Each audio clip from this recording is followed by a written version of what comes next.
The biggest catastrophic event I've ever faced on a real estate investment is this $40,000 oversight.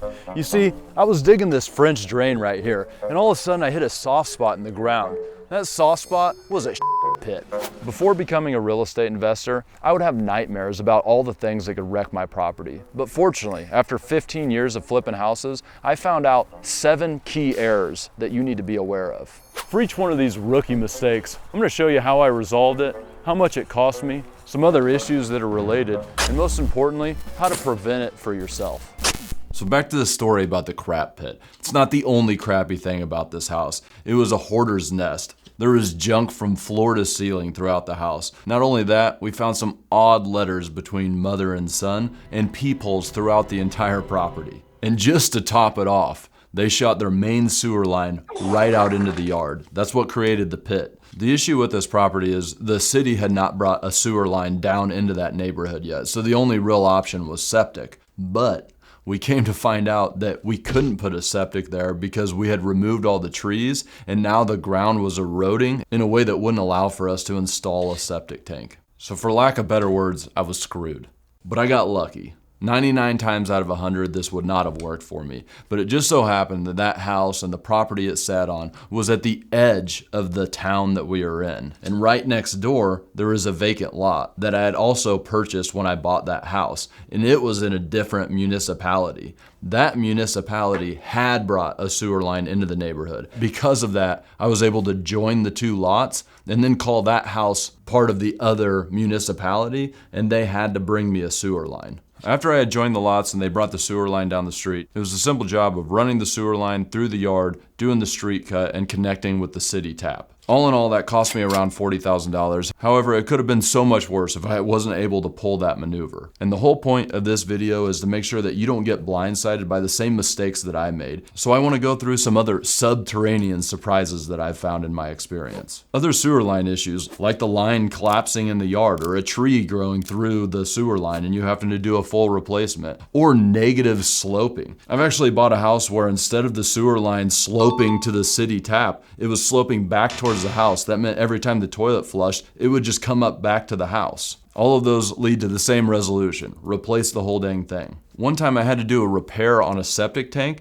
and after digging it up, we come to find it was actually hand built with cinder blocks. That doesn't do a great job of keeping the sewage inside of the septic tank. Therefore, we had to replace the whole thing. Turns out it was on top of a mountain, and every inch that we dug, we had to do it with a jackhammer because it was on rock. And then there's also failed drainage and French drains underneath big landscaping. When you install these drainage systems, it's a great idea. It takes water that would be hitting your house and it gets it out away from the house. However, what happens over time is dirt, leaves, and other things get inside of those systems, and then the water's not able to escape. When water's not able to escape, it starts to find its way out of those pipes. Then you'll have water saturating the ground underneath this landscaping and back towards the house, and then you have all kinds of water issues. Finally, one of the most surprising issues is there's lack of footing underneath some foundations, or they're not dug deep enough in the first place. That means that ultimately the foundation will fail. Now I know that all of those things seem very scary, but there's always a way to foresee these problems. You should always get your sewer lines inspected. You should hire a home inspector before you go buy a house. Always look for extra moisture around the house and in the crawl space. If something's not explainable, start asking questions. As for the footings and the foundation, you're always looking for signs of structural failure, which actually leads me to the next point, which is called ground control. Now this may be one of the most expensive lessons I've personally ever had to learn. I bought a house that was going to have a phenomenal view. It was 2/3 of the way up a humongous hill. And it had a basement that was unfinished, so I knew that I'd be able to add some square footage really easily by finishing out that basement. There was only one problem. I just couldn't stop the water from getting into the basement. So I did all kinds of things that you would generally do when there's water getting into a house. I put multiple tiers in the front yard of retaining walls and French drains to try to keep the water that was coming on the hill and get it around the sides of the house. We built curbs around the house to keep the water off. We even put a sealer across the foundation that had the negative drainage hitting it. Now, I never even thought about the possibility that we wouldn't actually be able to stop the water, so we went ahead and finished the basement. And right about the same time, when I noticed that there was moisture all across that front wall and maybe even some mold growing, we were digging out a sewer line in the backyard. And that's when I found the key to this lesson. At the bottom of that hole that was like 3 feet deep, I noticed that there was water and it was flowing just like a river. And that's when I learned that all of the things that we were doing was to stop water that was on top of the ground. But on a hill like that, it works like a sponge and it's soaking water inside of it. And it's actually almost like there is a stream running through the hill and there's nothing you can do to stop that water. So all of those things that I did, they were useless, including finishing the whole basement. I couldn't call it livable space if water was coming in on a regular basis. And then we had to cut a floor drain into the basement so that way the water that was coming in, because we couldn't stop it, could then get out. Here are some other site issues that you need to be aware of when you go to buy a house. Any sort of yard buildup that leads to negative drainage, just like that hill where water is going to hit your house, it's gonna cause problems. Water always gets in. Houses built on unstable or loose soil. This happens a lot in areas that are newly developed. They come in and they build all these homes at the same time and they have to disturb the land. But houses are supposed to be built on undisturbed land. They have some different tactics that they use to compact that dirt, but sometimes they fail. And so you'll find pockets of voids in the dirt and ultimately that leads to some sort of foundation failure. General erosion control. Another hard lesson that I learned when I cut down a bunch of trees on a property that had a hill behind it, but the trees and other vegetation were actually holding the hill in place. And once I cut them down, mudslides. So how do you prevent these things from tearing down your house? Well, you got to look for the clues. You look for cracks in the foundation, especially horizontal cracks. That means there's some serious issues. Look for signs of settling. Be logical. Look for any water that could be coming at your house and sitting next to the house. If it sits next to the house, it gets in the house and ultimately cause problems. Use your nose. You know what mildew smells like. If there's mildew in the house, it's likely because water is sitting somewhere underneath the house. The great news is most of those issues can be identified and solved, but there are other issues that make your house dead on arrival. Well, back in the day, I did a lot of higher end flips, and I had bought this one house that was in a nice secluded area, and I knew that I could make this thing really great and people would love to live there. So we went ahead and did our thing. We worked all through the summertime, and then the issue came when the leaves started to fall. And once those nice lush trees that gave us all the seclusion turned into skeletons, we realized that there is a huge highway right behind the house. And it turns out that the buyers of luxury houses don't want semis running by the back of their house at 3 o'clock in the morning. Obviously, we're going to take a hit on the sales price after this discovery, but to mitigate the damage, what we did was build a huge privacy fence around the property to try to deaden some of that sound. It still had a huge price tag to it. It cost $20,000 for the fence alone. The point is, I'm an idiot, and I should have walked the property in the first place. But there are other issues that make a house dead on arrival. That means that maybe you shouldn't buy the house in the first place. Easements and bad property lines. I bought a house before that came with an extra lot, and I figured what I would do is I would renovate the house and sell it, and then I'd sell that additional lot to a new builder. But it turns out that that additional lot had a utilities easement all the way down the center of it, and so they couldn't build anything on it. What's it worth right now knowing this easement's running through it?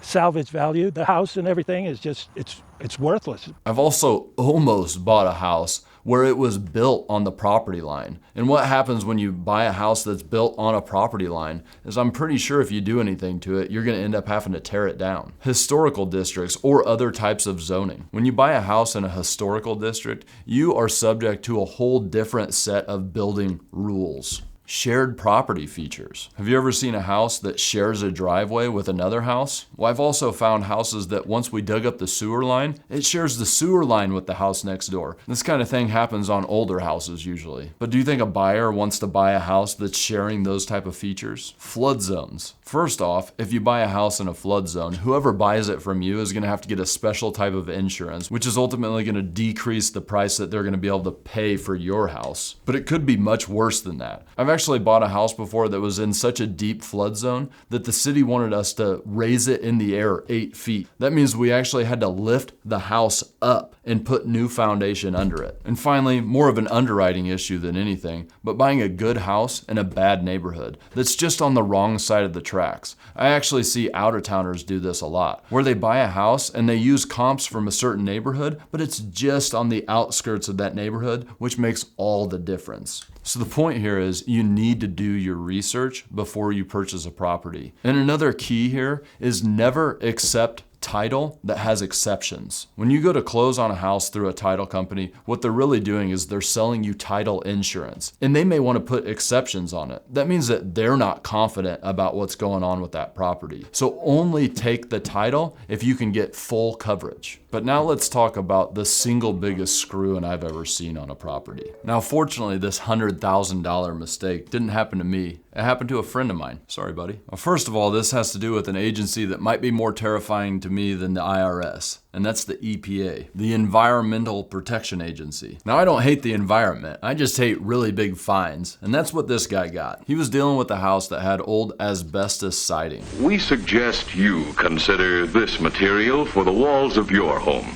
Designed to last a lifetime. A trouble-free lifetime.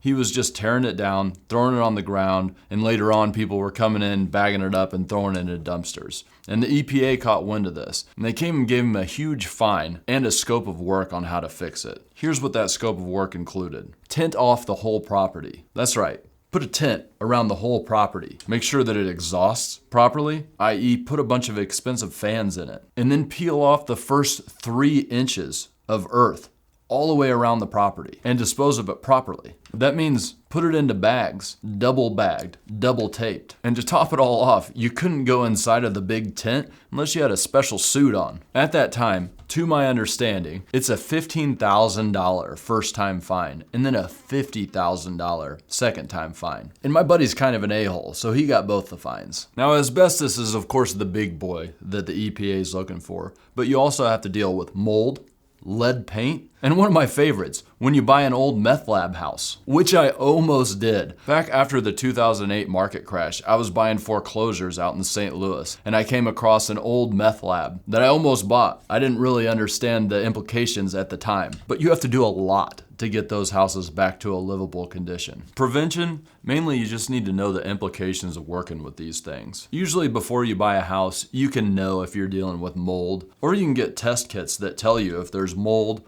lead, or asbestos in the property. But the thing to understand about asbestos is just because it's there doesn't mean you shouldn't buy the property. Asbestos becomes a problem when you disturb the product. Meaning, if you take the siding that's made with asbestos and you break it, that's when you expose it into the air. But if it stays as is, it's fine. That's why a lot of times when we buy houses that has asbestos siding, the first thing we do is we put OSB plywood across all of it. And now it's contained. None of these are deal breakers, but you need to identify them before you purchase the property and have a plan for it. But sometimes you don't know what's inside of walls, like this time when we had blood oozing from the walls. Well, thankfully, this one also happened to a buddy of mine, and a different buddy than the EPA guy. But he was in a property demoing out a wall. They were gonna open up the living room into the kitchen. And so he took his reciprocating saw, or sawzall, and he started to cut through that wall. And as he was cutting, there was blood oozing out of the wall and down it. It looked like a horror movie. So what was this blood from, you ask? Well, the first thing I thought was the scene from Cesario, where there's all the bodies inside the wall. And there were bodies inside of the wall, but they were rats. Yeah, floor to ceiling rats. And you know what rats do? They chew through all the electrical, all the insulation, they crap everywhere, and cause all kinds of different issues. Obviously on this property, they had to spend the money to clean out all the dead rats and repair all the damage that had been caused with the electrical and the insulation and the other utilities. It was around a $20,000 repair all in all. And truly, rats aren't the most common pest, but it was the best story. Here are some of the other pests that you might deal with. Termites, and that one really does cause some serious structural damage to your house. There are other wood destroying insects like carpenter bees, for example. I've actually bought houses that because of these wood destroying insects, we had to take out whole floor systems and frame new ones. Now here's a different type of pest. squatters. This is Lynn Williams' house. Oh, it's... Lynn Williams. It doesn't house. say Lynn. Well, of course not, because she took all my paperwork and everybody else know it. I've actually bought a house where people couldn't understand why the job site kept changing from day to day. And after a few months of working there, we actually realized that there was people living in the attic, and they would come out when we left every night. I think they call that frogging. And just recently I had to do an expensive repair on a house because all the ductwork had been pulled down in the crawl space. And also there was a 2-foot piece of the copper line going to an HVAC system cut out. I don't know why you'd cut out 2 feet. And finally, my least favorite pest of all is one time I bought a house and the neighbor up the street came down to let me know he was the patriarch of that neighborhood. You're not that guy, pal. Trust me. You're not that guy. Yeah, the annoying neighbor. Now this guy's not gonna do any structural damage, but he is gonna severely curb the efficiency of your project. Now the good thing about these pests is usually if you get a home inspection, you're gonna find some of these issues, and there's almost always clues. As for the annoying neighbor, maybe a hitman. Now that same inspection should lead you to what I call the ring of fire. Stab lock. That's the actual name of the breakers that go inside of this Federal Pacific electrical panel. It's like they named it knowing that it would burn down around 2,800 houses per year. There's an electric panel that could be in thousands of homes in South Florida that might not work as it's supposed to. It could even start a fire. So most electrical panels are fine. Even the ones where you have to screw in old fuses can be okay. But these Federal Pacific electrical panels are almost guaranteed to burn your house down. There was a huge recall done on these in the 80s. When these things got overloaded or short-circuited, they'd actually heat up and ignite, causing your house to burn to the ground. For peace of mind, if you're running into these issues, put another $10,000 to $20,000 aside and expect to replace the electrical. Now this is all about outdated properties, and there are a lot of issues that come with outdated properties. Another big one is galvanized water lines. Rust actually starts building up on the insides of these, which causes your water pressure to go to basically nothing. And in a lot of municipalities, if you have galvanized water lines and you're doing a renovation at all, they'll make you replace them all the way to the city water tap. Another issue with outdated properties is insufficient insulation. Back in the day, they didn't have energy codes, so you'll find houses that don't even have insulation inside the walls or in the attic. Or maybe not enough in the attic, none in the crawl space. So of course you have to add the insulation in, but the problem is you gotta get behind the drywall to add the insulation. And another issue that comes with insufficient insulation is your water lines aren't protected, so you'll start to get breakage from freezing. Another big issue is party walls. If you're buying an outdated multifamily house and you're trying to bring it up to current codes, you'll need to build a firewall in between the units. And that firewall can be multiple layers of walls that go all the way from the soil to above the roof line. This is to make sure that if you start a fire in your unit, it doesn't start a fire in the unit next door. And finally, if you buy a property that the power has been off for an extended amount of time, that means, of course, that the house has been vacant for an extended period of time. And you just need to know that buying a house that's been vacant is different than buying a house that's been lived in. Prevention is once again just a normal home inspection, but really be on the lookout for these outdated items because they can cause massive problems. But the thing that I am most terrified of when buying a house, still to this day, is the things that don't come up on a home inspection. And these are the things that are done by what I call a professional DIYer. Just a few years ago, I bought a house that looked like all the mechanical, electrical, plumbing, rough inspections had been passed, and they all looked good to me when I walked through the house for the first time, and I saw the inspection tags, so I figured everything was good to go. But then after buying the house, I realized that they hadn't actually passed any inspection, and upon further inspection of the work they did, none of it was actually right. And worse yet, I don't think they paid some of their subcontractors, and somebody came back and cut the wires inside of the walls and in the crawl space. And then, right after we purchased the property, somebody came and stole the HVAC unit. Now, you're not usually dealing with these types of scammers. This was some DIY flipper that I bought a house from, and obviously it was the situation of never buy a car from a mechanic. But usually these issues are more in good faith and lack of skill. See, that problem came from my lack of due diligence. But where most of these issues come from is when somebody owns a house and they think they know what they're doing. They think they're an electrician. They're the professional DIYer. They do some work and then it's inside of the walls and you don't find out about it until later. And that's where it gets really costly. So if I start seeing signs of somebody who thought they knew what they were doing, I get real concerned about that house. Here are some of the issues that you might run into. Undersized structural beams. There are actually codes and tables that tell you what size wood you should be using for certain spans. Bad wiring inside of the walls. Bad framing inside of the walls. Poor plumbing. Additions that are built over old decks. And my favorite is the DIY cathedral ceiling. Everybody likes it when you vault the ceiling. You basically take the flat ceiling off and rebuilt it right underneath the roof line. It makes a living room seem much more spacious. But the problem is, usually people don't do it the right way. And they end up hanging the drywall right off the bottom of the roof structure. The main problem here is the lack of the ventilation. So you end up getting some moisture buildup inside of those cavities, and ultimately the whole cathedral ceiling has to come down. And I've bought houses not realizing that they did it wrong. That's why I'm paranoid anytime I start seeing signs of the professional DIYer. Now, the biggest thing for you to understand is that no matter how many inspections you get done, nobody is going to care about your investment like you do. But the good thing is, these houses leave behind clues. And I made a whole video teaching you how to find those clues for yourself. Check it out right here. The biggest catastrophic event. Oh. And that's... Walk of shame, brother. Ash, you're taking a poo-poo. You got to take a poo-poo.